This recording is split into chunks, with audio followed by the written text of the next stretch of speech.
திருச்சிற்றம்பலம். சிவாய நம. எல்லோருக்கும் வணக்கம்.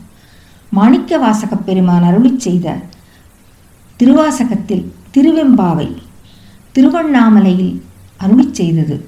முன்னை பழம் பொருட்கும் முன்னை பழம் பொருளே பின்னை புதுமைக்கும் பேர்த்தும பெற்றியனே உன்னை பிரானாக பெற்றவும் சீரடியோ உன்னடியார் தாழ் பணிவோ ஆங்கவர்க்கே பாங்காவோ அன்னவரேயம் கணவர் ஆவார் அவரு வந்து சொன்ன பரிசே தொழும்பர் பணி செய்வோம் இன்னவகாயே எமக்கெங்கு நல்கூதியே என்ன குறையும் இலோ மேலொரெம்பாவாய் என்ன குறையும் இலோ மேலோ எம்பாவாய்.